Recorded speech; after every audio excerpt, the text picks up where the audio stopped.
Hello, everyone. Welcome back to Goddess Guidance. It is me, your goddess, Hestia Amora, the voice from the divine realm. If you are new to this channel, please be sure to like and subscribe so that I can know and that our community can know that you are following me on all social media platforms at I am Hestia Amora. So today we are here to talk about the beauty of femininity. I love the feminine divine. I love femininity. I love women. I love feminine energy because oftentimes feminine energy does not only equate to women. It just doesn't, right? Feminine energy is really all about being, allowing yourself to just exist, which is why we have a hard time as a society and humanity, but especially those who identify as women, to just be, because we live in a world that constantly tells us to do, and to do yourself into the ground. That is the world that we live in. And unfortunately, we just don't live in an environment that allows us and people and men and women and all of us to really just bask in the beauty that feminine energy is. And I want to take the concept of feminine energy a little bit deeper in having us understand that feminine energy is about being, for sure, resting, luxuriating, pampering, self-love, self-worth. A lot of feminine energy is about that, but feminine energy is also creative energy. Feminine energy is also a lot about creative energy. And in creative energy, I'm going to warn you, protect your creative energy with your life. Protect your creative energy with your life, because creative energy is literally how the world keeps going. It is no coincidence that oftentimes women are associated with feminine energy, and women being associated with feminine energy, we are also typically associated with the concept of bearing life, of creating life. And if it wasn't for the ability to bear fruit, if it wasn't for the ability to create life, where would we be as a society? Nowhere, because people would no longer exist. We just would no longer be, literally. And creative energy outside of the concept of creating life can be attributed to the creation of so many different things: the creation of art, the creation of music, the creation of laughter and joy and inspiration and inspiring and being a muse, right? All of that boils down to the feminine. All of that boils down to feminine energy.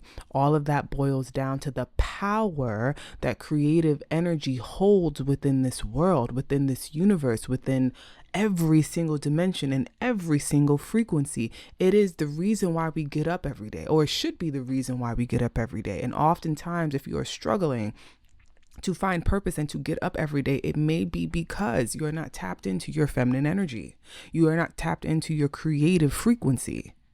Because we're not just meant to be here to do. We're not just meant to be here to just merely do for others. We are also here to create for ourselves. We are here to leave our mark in some way, shape, or form. And leaving your mark oftentimes has to do with you creating something, you birthing something. So I know that there's a lot of talk right now about the concept of masculinity and femininity and just all the things. Women should do this and men should do that and blah, blah, blah. And you know what? And ta, right?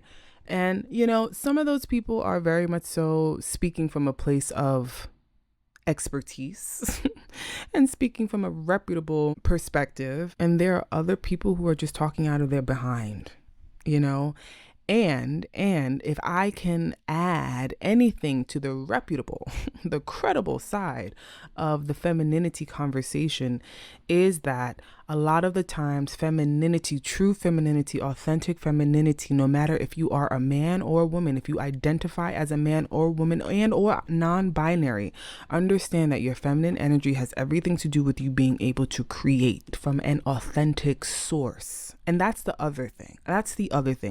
Oftentimes, people think that they are creating when they are actually copying. And there's nothing wrong with being inspired by another person. Hell, I have been inspired by numerous people, especially some of the greats and the giants within the femininity community. I mean, Chloe over at the Hypergamous Hive, the queen of the femininity world right now, period. Black or white, period. Okay? I did not copy her work. I was deeply inspired by her work, but I did not copy her work. I figured out a way for me to combine spirituality and femininity and make it my own. Which is how we now have the beauty that guidance is, honey, you know? It came from an authentic place, but oftentimes people are copying. They are copying verbatim. And that's not where true authentic femininity lives. Honey, you got to figure out what makes you special. You got to figure out what your calling in this life is.